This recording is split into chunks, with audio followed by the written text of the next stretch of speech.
This is the new NANLUX Matrix 2500. Quite a special light. Let's hear more about it.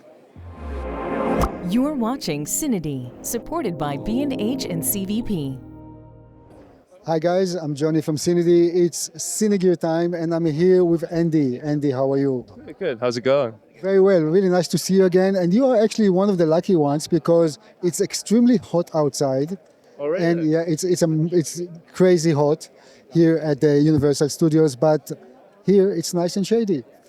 Well, it's good in shade, but right now I think like the stage is painting black. So I think like after everyone's getting chill, we're gonna get hot.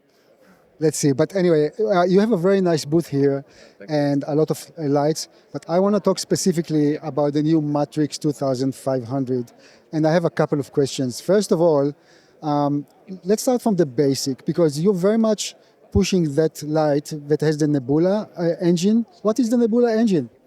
So the Nebula engine is literally the light engine that we built for our lights, and it literally serves to what we believe the best to our customers. Let's say if the customer is looking for flexibilities in terms of color or in terms of wider color temperature range, the color flexibilities, then we have the Nebula C8 light engine that gives you literally everything. And then if the customer is looking for firepower, let's say outputs, we got the Nebula B4, which is a bicolor light engine, but gives you literally 30% more in terms of output.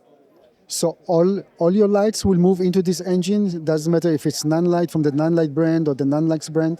So literally on the Nebula light engine, we have the C8 light engine on, and also the B4 light engine on the NANLUX products.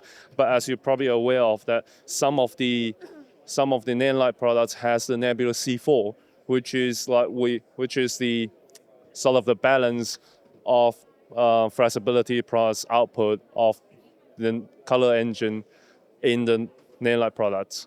Okay.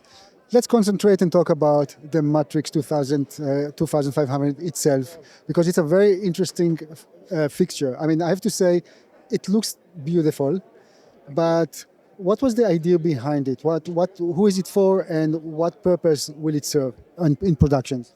So literally the very first idea was coming through one of the case study that we've done in the field, and that was a big feature film. And then what we've been seeing is like we see the DP and the gaffer combining 72-2400s evoke together and create the big array that gives you a very punch output. But at the time, we were very much worried about the lights getting overheated because the cooling system of the Evoke 2400B was from bottom to top. And then if you put it in an array, the bottom ones is actually sort of, you can call it cooking the one on the top. Okay. So the upper ones got overheated way easier than it should be. And we were thinking like, if that's the way to go, perhaps we should build something that you can build it as an array, but they never goes overheated because it's like the one at the bottom is cooking the one on top. So that's why we built the Matrix as small as possible in terms of the form factor, and then also the cooling system is from back to front, and that does not interference whatever light it's mounting right next to it. With the new light, what purpose do you see it's serving in a big production?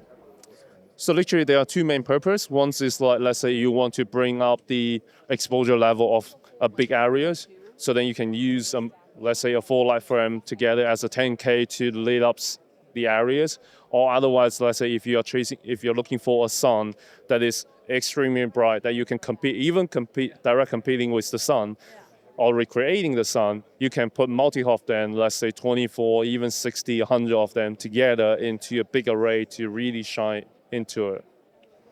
Let's talk about a little bit about specifications, because when you're saying competing the sun, obviously you need the power and you also need the way to control it. So run me through some of the specifications of the new light. So literally the Evoke 2500C or 2500B draws 2500 watt, and that's literally the reason why we put the numbers on it. It's easier for the crew to calculate. And in terms of controllabilities, you can control it either via our app or onboard control, or let's say CIMX, wireless DMX, or if you go like very precisely, you can go with wire DMX as well, or even Ethernet. Do you need a special powering system for it? Any trafo, any brick to power it, or it can go just to a normal outlet? So if you use as a single light, you can easily plug it into Edison plug. But if you're using multiple, then it's gonna you're gonna use like the industry standard, let's say Bates, and it's gonna give you like 100 amps for powering 4 lights together. Or let's say you can just get a launch box that gives you multiple plugs and you can power all of them together. Andy, we see a shift in the industry to use much larger sensor. What does it mean for you as a light manufacturer?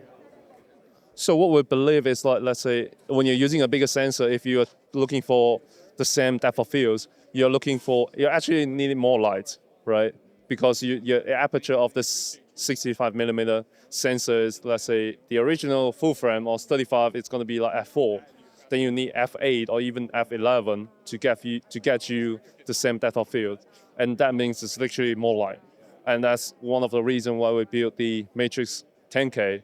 Just combining 4 together, this is literally one of the brightest light in the market and has the ability to give you that exposure level to bounce back the depth of fields and the exposure that you needed. I would say in the recent months, we see more and more division between NANLIGHT and NANLUX, when NANLIGHT is more for the end user and NANLUX is more for the higher end market. Is that something that you're intentionally doing? Yes. So the reason behind it was because we figured out, like, we've been having a lot of conversation with all the customers that come into the booth or like our influencers and everyone, and we figured out there is a fact that people are looking for different things. For example, the professional crews, they are looking for extremely tough build quality that they could literally trust the unit and leave it everywhere, or at least make sure that it doesn't break when they're using it on set. And also they are looking for IP rated, they are looking for better CMX connectivity. And that's what the professional wants. But at the same time, when we're talking about, let's say, content creators or let's say videographers, smaller group of, let's say, production companies, what they are looking for is a better performance on ROI. So they're looking for something that could give them Maybe more flexibility in a way? more flexibility, and also at the same time a better price point to let them start to use that light. Let's say when in the previous Forza 500 times, a Forza 500 it's almost $2,000, and right now on the 500 watt you can easily get it from the FC 500 in under $1,000. So that's what we want to bring it. It's like you need to try it. You need to enter the world of a bigger unit light to get to know about it, and then and also it might probably be just enough for a lot of people, because what they need is just pure output. They don't need that flexibility or durability in a lot of the time, because it means it's going to be heavier. And because it's a one-man band or three-man crew, you don't want to carry that much heavy units. All you want is just power, lightweight to carry, easy to set up. So that's what we chase for NANLUX side. We provide a best value product for all the people. And then for the high-end crew, it's like durability, water resistance, those kind of things. You just mentioned water resistant. What is the IP rating of the Matrix? IP66 means that as long as you don't put it underwater, it's fine. I have to say that here at CineD, we see almost every few weeks you come up with a new light, which is quite amazing. How long does it take to actually develop such a light? Let's take the Matrix 2500 as an example. So the Matrix took us almost 3 years to develop from the beginning, and it was literally right after the announcement of the 2400. It actually took us a long time.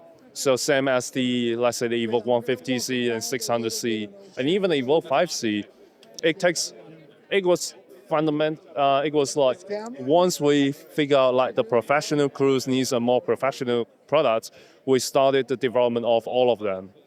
And then some of them got faster, some of them got slower. So that's why like they should probably launch at the same time. but because of the development being postponed on some specific products, you can't see it being announced at the same time. So it's more of like in a couple of months you see something new, in a couple of months you see something new, but they were all being developed for 2-3 years already.